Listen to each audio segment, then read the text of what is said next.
Hello, good morning. Sa ngayon magpapalit po tayo ng suspension arc. Ito po yung gawin natin ngayon. Practice natin.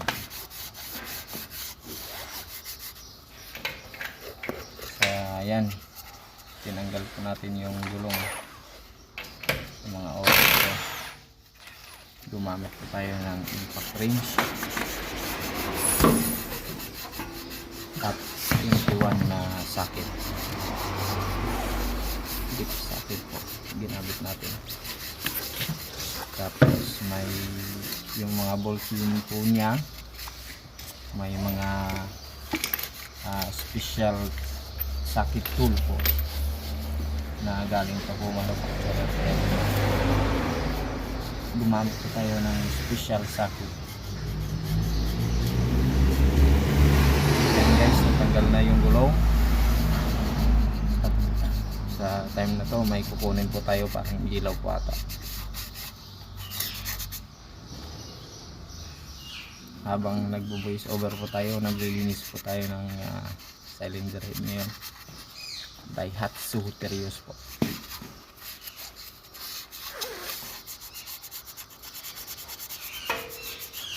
So baguhan pa lang tayo sa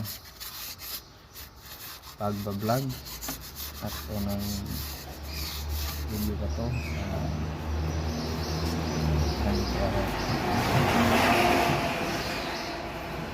yan, sinisilip-silip kung paano baklasin, anong bolt yung kailangan, at anong klaseng tool ang gagamitin. Sa arm po, ang bolt niya ay 17. Lower arm po yung tatanggalin natin at papalitan kasi may lagotok na po at sira na po yung mga rubber niya. Ayun, tinanggal ko na yung kabilang yung right side po yan. Yung kanina left side po na gulong. Ganun pa rin po, impact wrench yung gamit natin.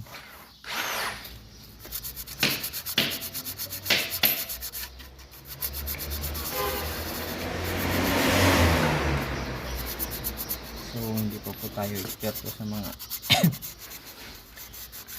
mga sasakyan, sa may assistant lang po tayo, pero nagbe-video po ako para may ma-share lang po paano namin ginawa dito yung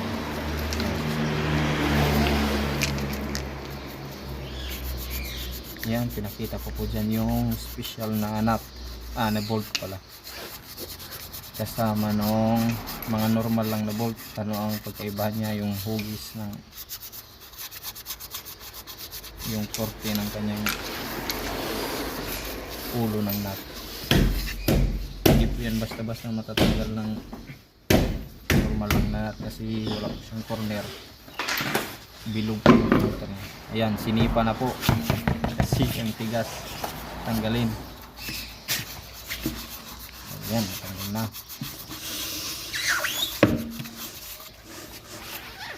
Maingay po kasi naglilinis po ako ng cylinder head sa ngayon. At this moment po na nagvo-voice over tayo, lilinisin ko po yung cylinder head ng sasakyan na Daihatsu Terios. Ayan po, sigilid ko kung ano mga dapat ang alin. Yung tinanggal po natin pala dyan ay lower suspension arm, tapos yung stabilizer linkages po tinanggal din po natin dyan. both sides po, both sides din po yung ano. Yan, sa time na yan. Yan pong binidyohan ko ay yung drive shaft, boot o below. Sira na po, pero sa time na yan hindi pa po pinapalitan ng may-ari kasi na short po siya sa budget. Kaya yan po. Yan, gapang-gapang pag may time.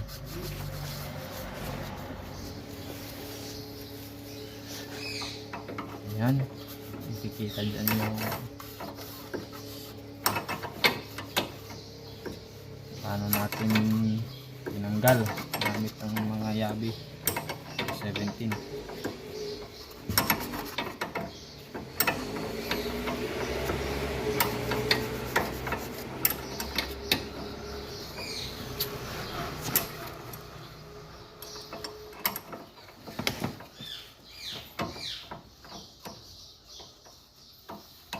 Hindi pa po tayo expert sa mga bagay-bagay kasi assistant lang po tayo, slow motion lang po tayo.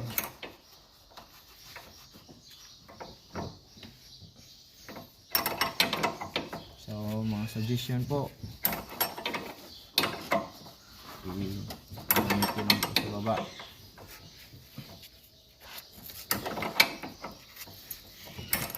Yan, ikot-ikot. Tanggal yung bolt.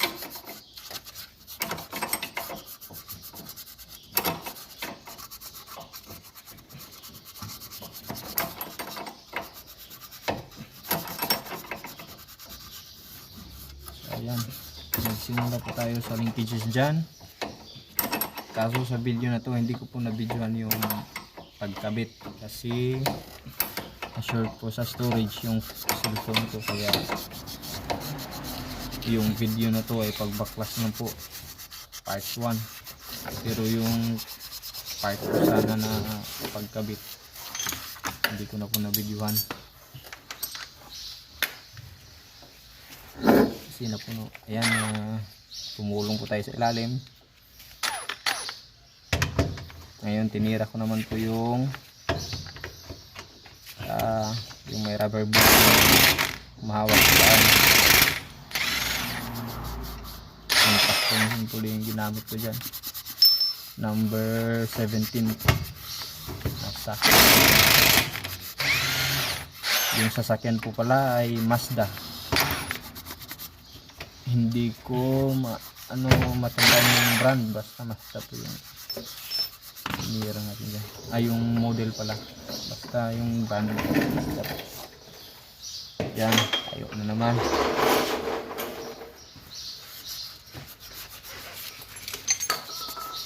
So naluwagan na natin yung sa ilalim. Diyan gumamit tayo ng long bar na ratchet.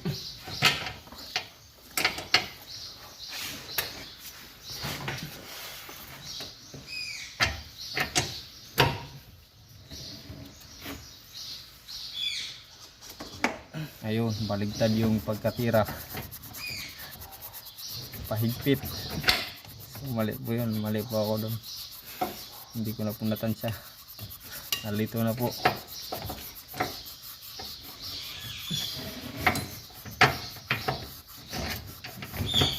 Lalong hinigpitan yung bolt.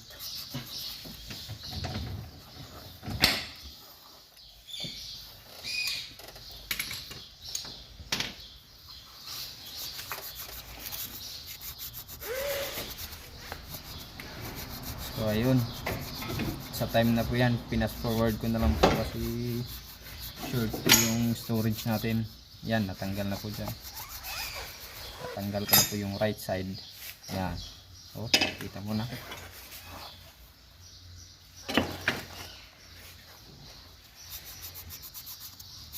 Tapos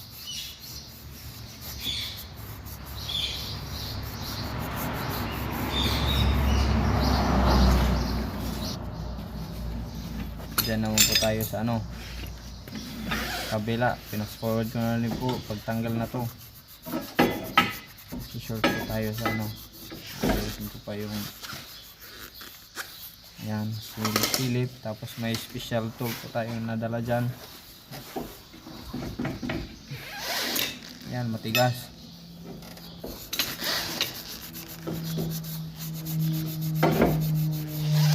Inayos yung pagkalagay ng special tool. Ayun, tanggal din. Natanggal na yung ball joint nya. Yung sa ano na lang, ilalim.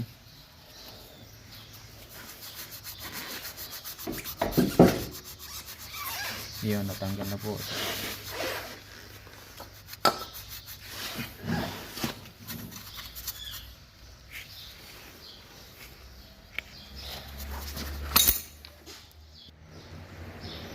So ayan, nakita mo yung ball joint travel dyan, kaya umalog na po, may lagutok na.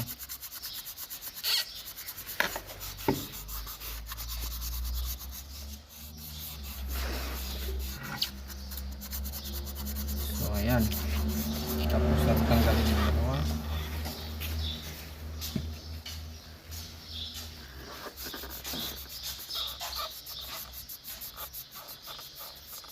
Yung rubber po dyan, malog na din, sira na po yan. Yung gusto sa kabila po yan, kabila. Yan po yung bago, yung bagong harap natin, yung bagong kabit sa yan po, pati yung stabilizer linkages kakabit po natin yan. Yung isa po